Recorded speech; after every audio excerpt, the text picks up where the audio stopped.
지난주에 이스라엘 백성들이 요단강을 건너서 가나안 땅에 들어와서 정결케 되는 과정 하나하나씩 살펴보았습니다. 할례를 행하고 유월절을 지키고 이제껏 광야 생활에서 먹여 살렸던 만나가 그치게 되었고 가나안 땅에서 첫 번째 소산물을 가지고 드디어 이제 새로운 음식을 먹게 되는 감격적인 장면을 보게 됩니다. 그런데 이제 그 기쁨도 잠시이고 이스라엘 앞에는 거대한 장벽이 하나 나타나는데 바로 오늘 본문에 나오는 여리고성입니다. 1절 말씀 함께 읽어보겠습니다. 시작. 이스라엘 자손들로 말미암아 여리고는 굳게 닫혔고 출입하는 자가 없더라. 당시의 여리고성의 모습을 보여주는데요. 여리고가 굳게 닫혔다고 합니다. 그리고 출입하는 사람들이 하나도 없었다. 이렇게 말씀을 합니다. 고고학자들의 조사에 의하면은 여리고성은 정말 신기할 정도로 대단한 성입니다. 한번 사진을 한번 볼까요? 이렇게 이제 앞 뒤로 외벽과 내벽으로 되어 있는데 저 두께가요. 외벽에 있는 두께가 1.8m 정도 된다고 그래요. 그 내벽의 두께가 약 한 3.5m. 굉장하죠. 저 두 사이로 마차가 지나갈 정도로 큰 길이라고 합니다. 그러니까 하나를 뛰어넘어도 그 다음에 또 있게 되는 그런 구조를 갖고 있어요. 그리고 성벽의 높이도 9m 정도 된다고 하니까 굉장히 높죠. 쉽게 올라올 수가 없죠. 또 지형적으로도 여리고가 이제 언덕배기에 있으면은 거기를 올라가는 경사로가 약 한 35도 정도 된다고 합니다. 그리고 저쪽 뒤편에는 절벽이기 때문에 사람들이 저걸 점령하고 싶어도 그냥 딱 보는 순간 그냥 입이 딱 벌어지고 기가 질리는 성이 바로 여리고성입니다. 성문을 딱 닫아버리면은 답이 없는 성, 한 번도 호락호락하게 당하지 않았던 성이 바로 여리고입니다. 여러분, 우리가 인생을 살다 보면은 이런 여리고와 같은 것들이 있죠. 아무리 두드려도 열려지지 않는 문이 있고 계산조차 서지 않는 경제적인 어떤 부도의 문제들이 앉게 될 때도 있고 도무지 해결의 기미가 보이지 않는 자녀의 문제, 또 건강의 문제, 또 관계의 문제. 자, 이런 성벽 앞에 우리가 떡 마주대야 할 때가 있더라는 것입니다. 하나님의 은혜로 힘들게 요단강을 건너왔는데 막는 성은 여리고성은 너무나도 견고하고 꿈쩍도 안 하고 우리를 위압감으로 그냥 겁을 주고 굳건하게 서 있는 모습인 것입니다. 이스라엘 백성들은 당황할 수밖에 없었고 이렇게 당황하고 있는 이스라엘 백성들에게 하나님이 여호수아를 통해서 말씀을 주십니다. 2절 말씀 한번 읽어봅니다. 2절 말씀 시작. 여호와께서 여호수아에게 이르시되 보라 내가 여리고와 그 왕과 용사들을 내 손에 넘겨 주었으니. 할렐루야. 아직 싸움도 시작이 안 됐는데 하나님은 넘겨 주었다라는 말씀부터 주셨다라는 거예요. 이미 승리했다. 이거는 내가 보장한다. 이런 말씀을 주셨다라는 것입니다. 이미 이거는 나의 싸움이고 너에게 넘겨준 싸움이다. 여러분, 이렇게 우리가 하나님께서 두려움에 있는 사람들에게 말씀을 주신다는 사실입니다. 보라 내가 여리고와 왕과 용사들을 내 손에 넘겨 주었다. 사랑하는 성도 여러분, 그리스도 안에서 있을 때에 하나님은 우리에게 승리의 나팔부터 먼저 불어주세요. 그거는 무엇으로 주시느냐? 말씀으로 주시는 거예요. 그리스도 안에 있으면 모든 사탄의 권세를 발 아래 굴복시켰다라고 하나님은 선포하며 말씀을 하십니다. 환경은 변하지 않고 꿈쩍도 않는 여리고성이 있지만은 여전히 하나님은 말씀하고 계십니다. 담대하라, 내가 세상을 이겼노라. 이미 이긴 게임을 너희가 하고 있다라는 거예요. 여러분, 우리가 아무리 여리고성이 대단하고 그 위엄을 자랑한다고 하더라도 하나님께서 이런 약속의 말씀을 주셨으면은 그거는 게임이 이미 끝난 겁니다. 아무리 사탄의 위협이 대단하다고 하더라도 우리를 꼼짝 못하게 얼어붙게 한다고 하더라도 예수 그리스도 안에 있는 사람들은 이미 승리한 것입니다. 이것을 믿을 수 있는 은혜가 있기를 바랍니다. 아무리 세상의 거센 위협을 해오고 우리 앞을 떡하니 가로막고 있어도 우리는 반드시 이깁니다. 왜냐하면 하나님께서 승리를 보장하셨기 때문입니다. 그것을 말씀으로 우리에게 주셨어요. 오늘 여리고성 앞에 선 이스라엘 백성들에게 하나님은 너희가 이긴 게임이다 말씀해 주시고 있습니다. 근데 문제는 뭐냐면은 말씀만 있고요, 전혀 환경도 변하지도 않고, 그 다음에 하나님이 전략이라고, 우리가 잘 알고 있는 이 전략이라고 주신 말씀은 너무너무 황당하고 어처구니 없는 그런 말씀이라는 거예요. 우리가 여리고성의 이야기는 너무 잘 알기 때문에 제가 일일이 다 설명은 하지 않겠는데, 요약을 하면 너무 잘 알죠. 매일 한 바퀴씩 도는데 엿새 동안을 그렇게 해라. 그리고 남녀노소 빈부귀천 다 돌아라. 나팔 불면서 돌아야 된다. 그리고 그 나팔 소리를 잘 듣기 위해서 너희는 입을 다물고 침묵해야 된다. 이런 말씀을 하나님이 톡하고 주신 거예요. 이게 무슨 전략입니까? 전략이라고 하기는 너무나도 황당하고 어처구니 없는 그런 일입니다. 백성들이 무슨 여리고성에 지금 전투하러 나왔는데 소풍하러 온 것도 아니고 애들까지 거기를 뽁짝뽁짝대면서 돌아다니고 있으면은 얼마나 모양이 또 우스꽝스럽겠어요. 그것을 하루도 아니고 이틀도 아니고 7일 동안이나 계속 돌아야 되는 겁니다.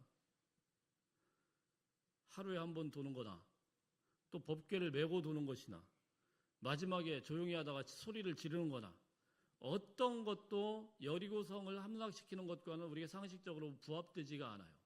황당한 메시지예요. 도무지 앞뒤가 맞지 않는 그런 말씀. 하나님이 이긴다고 했으면은 뭔가 좀 이길 만한 전략을 주시면 좋은데 굉장히 황당한 말씀을 주셨는데, 이스라엘 백성들은 여기에 군소리 안 하고 순종했다라는 겁니다. 순종할 때에 난공불락과 같은 여리고성이 무너지게 되었다라는 사실입니다. 근데 오늘 이 말씀 가운데서, 이 긴 말씀 가운데서 좀 황당해 보이고 말도 안 되는 명령이지만, 여기에 우리가 여리고성과 같은 정말 어처구니 없는 장애물을 만났을 때 어떻게 우리가 그것을 취하여고 어떻게 하나님 안에서 그것을 대해야 될지, 그런 태도가 몇 가지가 숨겨져 있다고 볼 수가 있습니다. 우리 첫 번째 한번 보겠습니다. 한번 읽어볼까요? 시작. 하나님만 바라보라. 언약궤를 중심으로 놓아라. 어처구니 없는 여리고성을 만났을 때 하나님을 바라봐라. 이건 너무나도 당연한 말씀이에요. 당연한 말씀. 여리고를 만날 때 하나님 쳐다봐야 돼요. 굳게 닫힌 성문 앞에서 성 쳐다본다고, 성문 바라본다고 무슨 답이 있는 거 아니에요. 13절 말씀 한번 읽어볼까요? 13절 말씀 시작. 제사장 7은 양각 나팔 7을 잡고 여호와의 궤 앞에서 계속 행진하며 나팔을 불고, 무장한 자들은 그 앞에 행진하며 후군은 여호와의 궤 뒤를 따르고 제사장들은 나팔을 불며 행진하니라. 이게 무슨 말씀이냐면은 법궤를 중간에다 딱 놔두고 그리고 앞뒤로 포진을 하는 겁니다. 앞뒤로 포진을 하는 거예요.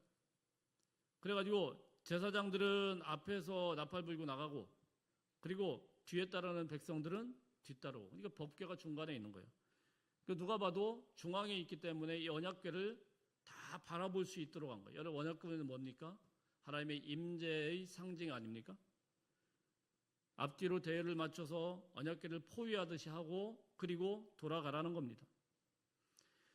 무슨 말씀이냐면은 우리가 여리고성과 같은 그런 정말 말도 안 되는 기가 질리는 그런 문제를 만났을 때에는 그 문제 쳐다보면은요 답이 없어요. 어떻게 해도 안 돼요. 하나 뛰어넘으면 그 다음 성벽이 있고, 그 뛰어넘는 것 자체도 문제고, 아무리 쳐다보고 묵상을 해도 답이 없어요.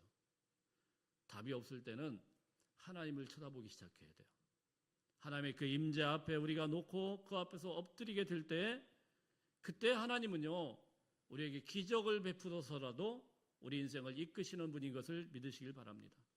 이스라엘 백성들은 이 하나님에 대한 경험이 지금 축적되어 있죠. 하나님이 어떤 분인가를 알고 있죠. 하나님은 정말 말도 안 되는 그런 현장과 어려움 속에서 항상 기적처럼 그들을 이끄셨는데 그 중앙에 항상 법궤가 있었단 말입니다. 하나님의 말씀이 있었고 그 말씀이 앞으로 무너진다라고 했으면 그 말씀 붙들고 가라면 가면 되는 거예요. 근데 이것이 황당해 보이지만 이스라엘 백성들에게는 그 어떤 강력한 무기보다도 가장 강한 무기가 되었다는 것입니다. 지금까지의 모든 이스라엘 백성들의 싸움은 창이나 칼이나 마병이나 이런 것들로 싸운 게 아니었습니다. 모든 역사를 바꿔버리시는 하나님의 전능하신 그 능력이 그들의 중심에 딱 계셨기 때문에 홍해바다도 건너게 되었고 그리고 광야의 40년간의 생활도 정말 눈동자처럼 하나님께서 보호하게 하셨고 만나로 먹이시고 요단강도 건너게 하시고 그런 하나님이시기 때문에 어떤 높아 보이는 그런 여리고라 하더라도 하나님이 하신다고 하면 하나님 바라보면은 뛰어넘게 하실 거라는 겁니다. 그들에게 최고의 무기는 하나님이십니다. 여러분 우리도 마찬가지입니다. 우리의 앞길이 꽉 막혀가지고 아무런 길도 보이지 않는 그런 때에 그때 이거 답이 없구나. 이거 어떻게 해도 답이 없구나. 뭐 답 없는 거 많죠. 그때는요. 제일 먼저 생각해야 되는 게 나와 하나님과의 관계를 점검해야 되는 겁니다. 내가 하나님으로부터 얼마만큼 멀어져 있는지 내가 하나님으로부터 얼마만큼 가까이 가고 있는지 혹시라도 곁길로 빠지지 않았는지 이게 황당한 게 아니고 크리스찬은 항상 그렇게 하나님 중심으로 문제를 대해야 되는 거예요. 이런 황당한 이스라엘의 전법이지만 그 중심에 하나님이 같이 움직이고 있었다라는 사실입니다. 그들의 행진 속에서 그들이 가면은 법궤도 따라갔고 그들이 멈춰서면 법궤도 멈춰섰습니다. 지금 여러분들의 앞에 여리고가 막고 있습니까? 도무지 해결할 수 없는 것처럼 그냥 숨이 콱콱 막히고 어떻게 될지 머리 아파가지고 도무지 해결되지 않는 나의 힘으로는 역부족이라고 생각될 때에 그러면 복잡하게 생각할 거 없어요. 아무리 생각한다고 해도 답 안 나올 때는 그냥 하나님과의 관계를 바라보시고 하나님을 집중해서 바라볼 수 있는 은혜가 있기를 주의 이름으로 축복합니다. 하나님만 바라보면 다 되냐? 예, 다 돼요. 오늘 성경이 그래요. 다 돼요. 다 된다고 믿는 거예요. 그냥 하나님 중심으로 바라보면서 하나님이 인도하시는 대로 이끄시는 대로 그렇게 출발부터 그렇게 시작을 해야 돼요. 그런다고 여러분 다른 거 바라보면 답이 있습니까? 없죠. 여리고성인데 어떻게 합니까? 방법이 없잖아요. 방법 없을 때는 하나님 바라보는 거예요. 두 번째 오늘 또 중요한 영적인 교훈이 있죠. 두 번째 한번 읽어보겠습니다. 시작. 하나님의 나팔 소리와 함께. 눈으로 하나님을 바라보고 두 번째는 들어야 됩니다. 나팔 소리를 들어야 돼요. 하나님은 이 양각 나팔, 저기 지금 양뿔리거든요. 저렇게 생긴 것도 이렇게 긴 건 이렇게 꼬부라져 있더라고요. 그래서 제가 한번 불어보라고 해서 불어봤는데 소리가 안 나요. 일반인들은 소리를 못 내요. 내봤자 삑 하고 말고. 저도 호흡은 그래도 좀 자신이 있는데 불어도 안 나더라고요. 나도 그렇게 큰 소리가 안 납니다. 뿡 끝이에요. 무슨 말씀이냐면은 우리가 이런 복잡한 문제가 있을 때 첫 번째는 하나님을 바라보기 시작해야 해요. 그 관계 속에서 우리가 들어가야 되고 두 번째는 무엇입니까? 이 나팔 소리를 들어야 돼요. 하나님의 신호를 들을 줄 알아야 돼요. 이 신호를 듣기 위해서 해야 되는 행동이 있어요. 우리 10절 말씀 한번 읽어봅니다. 10절 시작. 여호수아가 백성에게 명하여 가로되 너희는 외치지 말며 너희 음성을 들리게 하지 말며 너희 입에서 아무 말도 내지 말라. 그리하다가 내가 너희에게 명령하여 외치라 하는 날에 외칠지니라. 자, 여기 말씀에 보면은요. 너희는 외치지 말며 너희 음성을 들리게 하지 말며 아무 말도 하지 말며 뭐예요? 소리 내지 말라는 거예요. 잡소리 내지 말라는 거예요. 하나님 앞에 하나님의 음성을 이 나팔 소리를 듣기 위해서 꼭 지켜야 되는 게 있는데 그건 뭐냐면은 침묵하고 잡소리 내지 말고 집중하라는 겁니다. 여러분 이 본문의 장면을 가만히 상상을 해보세요. 양각 나팔 소리에 뿌 하고 사람들이 움직이기 시작합니다. 왜 하나님은 조용히 하라고 이렇게 여러 차례 말씀을 하실까요? 만일에 이들에게 떠들도록 내버려 뒀다고 하면 어떤 이야기가 나올까요? 좋은 얘기 나올까요? 안 나오죠. 사람들은요, 간사합니다. 아무리 좋은 환경에서, 아무리 좋은 사람 앞에서 한번 칭찬해보라고 하면 한 5마디 하면 더 이상 못합니다. 근데 남에 대해서 한번 흉보기 시작하잖아요. 밤을 새도 계속해요. 밤새도록 남에 대해서 그렇게 나쁜 사람이 아닌데 밤을 새고 나면 그 사람이 아주 천하의 몹쓸 인간이 돼버려요. 그게 사람이에요. 그래요, 안 그래요? 그런 범죄들 다 갖고 계시죠? 그래서 카페에서 너무 죽치고 하면서 남 얘기하게 하면 안 돼요. 카페에서 있으면은 그냥 자연만 봐야지 남 얘기하기 시작하면 없던 얘기 있던 얘기 다 갖다 붙여가지고 내가 그럴 줄 알았다고 그러면서 내가 사실은 막 그러면서 온갖 얘기를 다 떠들어대가지고요. 될 것도 안 돼요. 그게 사람들이에요. 그러니까 만일에 이런 상황 가운데 지금 별로 상황이 안 좋은데 거기서 막 떠들어라 이래버리면은 별별 소리가 다 나올 거예요. 첫날부터 이상하게 꼬이기 시작해가지고 아마 둘째 날쯤 되면은 에잇 못하겠다. 이리 튀고 저리 튀고 다 끝장날 겁니다. 아니 돌으라고 하는데 이게 뭐 이해가 돼야죠. 왜 돌라는 거야 도대체? 왜 그러는 거야? 뭐 왜 그래? 무슨 답이 있습니까? 하나님이 돌라고 하면 돌면 되는 건데 답이 없어요. 자유롭게 말하기 시작하면은 서로 막 이제 막 상처 있는 이야기 하다가 할 말 안 할 말 다 하다가 상처 주다가 그러다가 그냥 다 끝장 나버리는 거예요. 부정적인 말, 불평적인 말, 자 이런 것들이 난무하게 되면 누구를 바보로 하냐 막 이래가면서 누가 언제 바보라고 했어요? 그래서 이 양강나팔 소리를 못 들어요. 하나님의 음성을 전혀 들을 수가 없어요. 그래서 입을 닫아야 된다는 거예요. 입을 닫아야 된다. 여러분 하나님의 말씀이 이해가 다 잘 되나요? 하나님의 말씀은요 대부분은 이해 안 되는 말씀 투성입니다. 그냥 돌라고 하니까 도는 거예요. 그거 이해하려고 하면 안 돼요. 하나님께서 가라고 하니까 가는 거고 멈춰 서라고 하니까 그냥 서는 겁니다. 말이 필요 없어요. 자꾸 말하기 시작하면 분위기가 아주 안 좋은 쪽으로 가요. 말 많으면 많을수록 분위기는 나빠져요. 그래서 분위기 나쁜 그런 교회들 보면은 말이 많아요. 말이. 참 말이 많아요. 이런 말도 있고 저런 말도 있고 그렇다고 저한테 아무 말도 하지 말라는 건 아닙니다. 요즘에는 저희 교회가 참 분위기가 좋아졌어요. 말씀들이 없으셔요. 뭐 부족한 거 없습니까? 목사님 은혜입니다. 그럼 말씀들이 없는데 그래도 말은 좀 해주세요. 근데 분위기 나쁜 교회는 보면은요 온갖 말들이 다 돌아다녀요. 이쪽도 불평, 저쪽도 불평, 뭐 이것도 좋고 딱 좋은 얘기는 하나도 없고요. 온갖 말들이 다 해가지고 그러면서 걱정돼서 하는 말이래요. 걱정돼서 하는 말. 걱정을 왜 자꾸 걱정되는 말을 합니까? 그 말들이 무슨 도움이 된다고. 애하고 엄마하고 분위기 안 좋으면 뭐 어때요? 자꾸 애한테 걱정돼서 하는 말들을 해요. 애 걱정을 한다고 애가 달라집니까?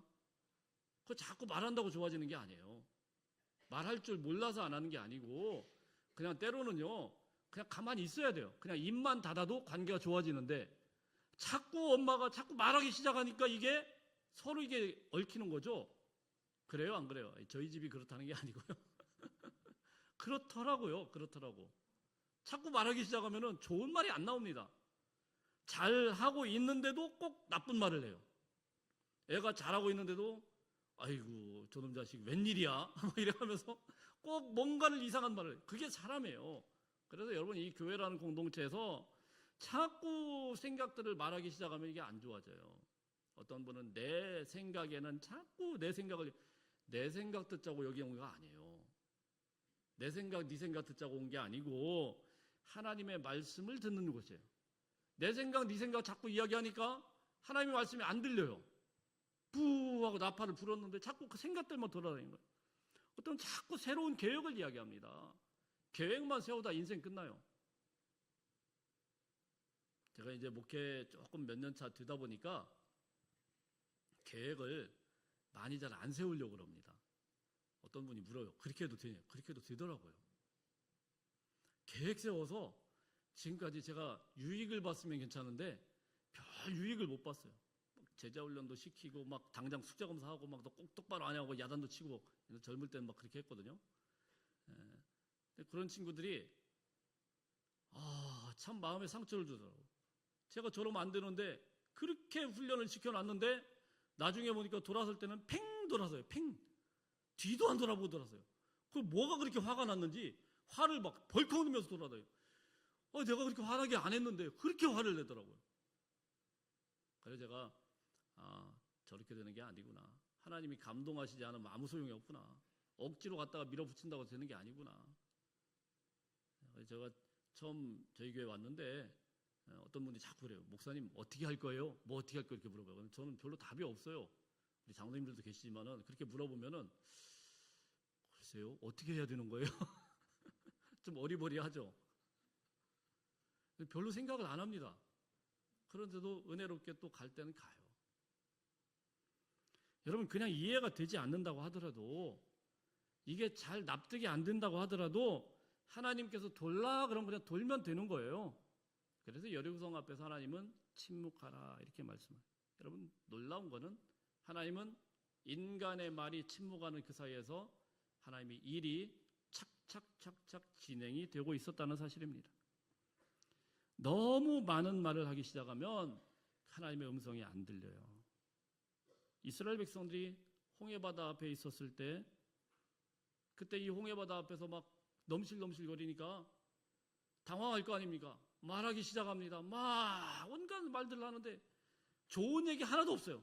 왜 우리를 여기로 끌고 왔냐? 왜 우리를 애굽에 매장지가 없어서 여기로 끌고 왔냐? 애굽에서 죽나 거기서 죽나 죽는 건 똑같은데 왜 또 애굽에서 거기 가서 노예로 죽으려고 그래요? 쓰잘데기 없이 말도 안 되는 이야기를 계속 하고 있어요. 그거 다 일일이 대꾸하면은요 안 돼요. 그러니까 모세가 뭐라고 하냐면은 출애굽기 14장 13절 말씀 한번 볼까요? 출애굽기 14장 시작. 너희는 가만히 있어 여호와께서 오늘날 너희를 위하여 행하시는 구원을 보라. Shut up! 그런 거예요. Shut up. 시끄러. 조용히 해. 하나님의 구원은 가만히 있어야 되는데 니들이 떠들면은 될 것도 안 된다는 거예요. 사람의 힘으로 감당할 수 없는 일을 만났을 때에는 우리가 자꾸 입을 여누면 안 돼요. 입을 닫아야 돼요. 왜냐하면 이 속에서 자꾸 뭔가 치밀어 오를 때는 먼저 입을 닫아야 돼요. 말만 하면은 온갖 부정적인 것들이 나오기 때문에 그건 아무에게도 도움이 안 됩니다. 입을 닫아야 돼요. 묵묵히 하나님 앞에 기도하다 보면 하나님의 나팔 소리가 들리기 시작하고 하나님의 음성이 들리기 시작하면 그러면은 은혜롭게 갈 수 있는 거예요. 하나님을 보라. 하나님의 음성 나팔 소리를 들으라. 자, 우리 세 번째 말씀 보겠습니다. 세 번째. 시작. 변화가 없어도 순종의 발걸음을 멈추지 마세요. 참 이게 힘든 거예요. 하나님의 말씀도 확실하고 음성도 들었는데 변화가 없고 어제나 오늘이나 똑같은 거예요. 예배를 드려도 감동도 없고 기도를 해도 은혜도 없고 첫째 날 돌았습니다. 조용히 하라고 돌았어요. 자라. 잤습니다. 다음 날 일어나서 또 돌아라. 돌았습니다. 또 자라. 이거를 하루 이틀도 아니고 계속 하면 이거 사람 미치지 않겠어요? 이거 뭐 해야 되지 이게 도대체? 말도 못하고 자라 일어나라 자라 일어나. 적군들은 쳐다보면서 한참 비웃어요. 저것들이 뭐 하는 짓이야 저게? 아니 애들 다 데리고 무슨 빙글빙글 돌더니 다시 자고 다음날 또 뿌하더니 또 돌고 또 자고 웃기는 광경이죠. 근데 여러분 여기에서 우리는 하나님의 셈법과 우리의 셈법이 다르다라는 것을 알아야 돼요.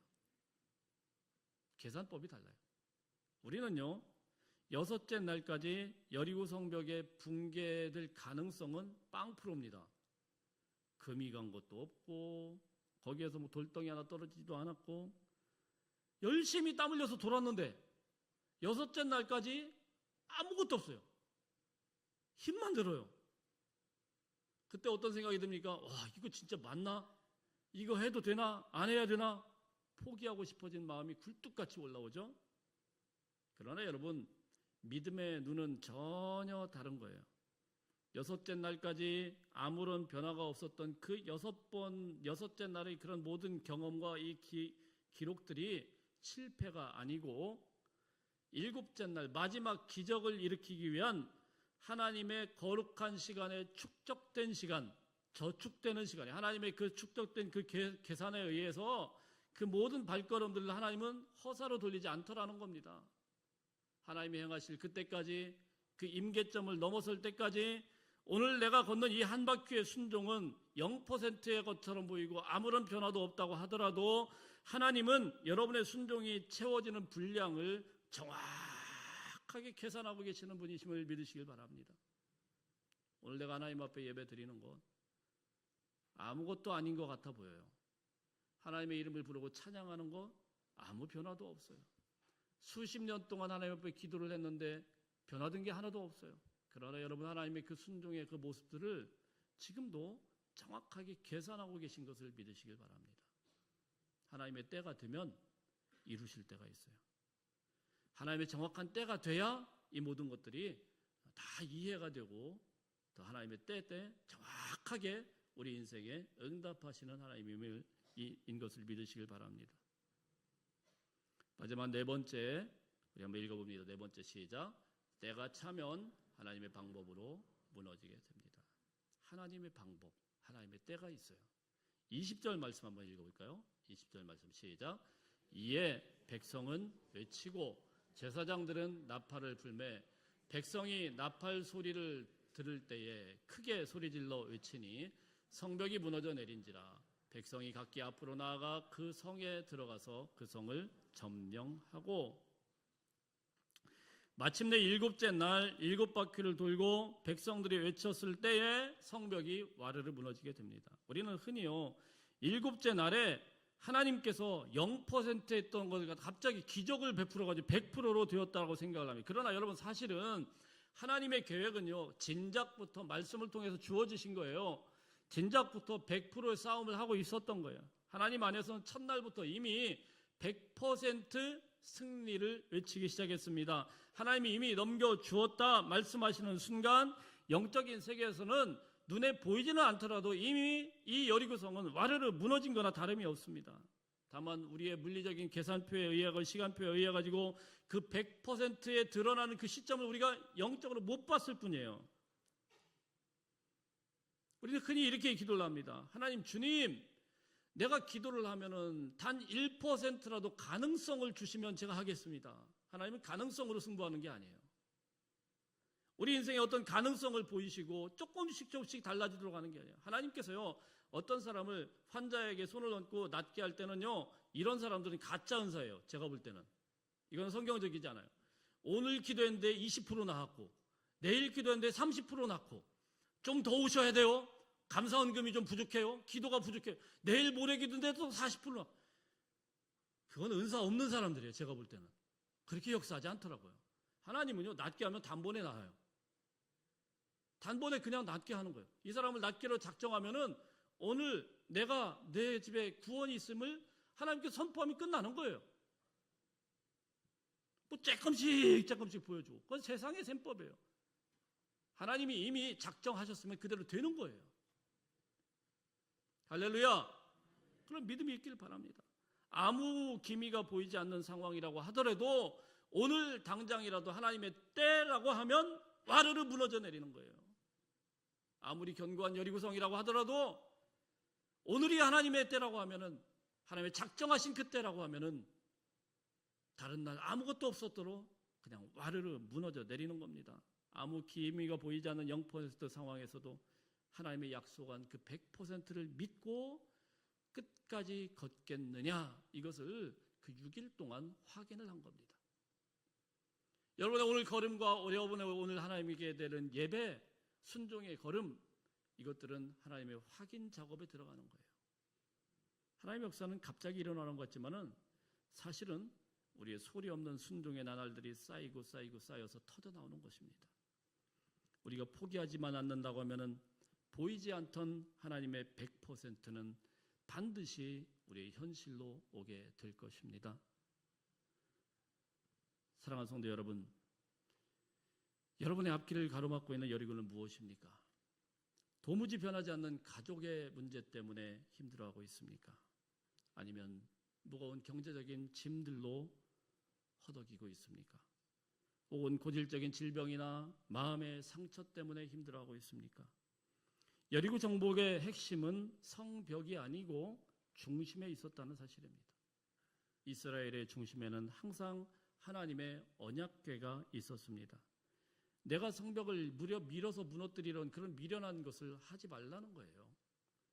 내 인생의 중심에 하나님을 모시고 그분의 말씀을 따라서 묵묵히 살아내는 오늘이 되시기를 축복합니다.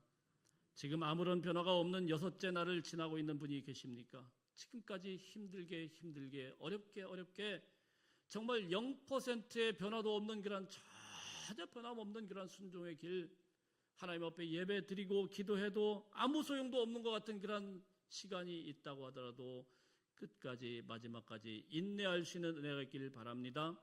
하나님이 약속하신 100%의 그 작정하심, 반드시 승리하게 하시겠다는 그 말씀은 반드시 때가 되면 이루어 주십니다. 조금만 더 견디시고 곧 7째 날이 아침이 밝아올 것입니다. 가만히 주를 따르는 그 믿음 위에 여리고가 완전히 무너지는 승리가 임하기를 주님의 이름으로 축복합니다. 이 말씀을 가지고 한 주간 동안도 믿음 위에 굳건하게 서시는 저와 여러분들 다 되시기를 축복합니다. 우리 같이 기도하겠습니다.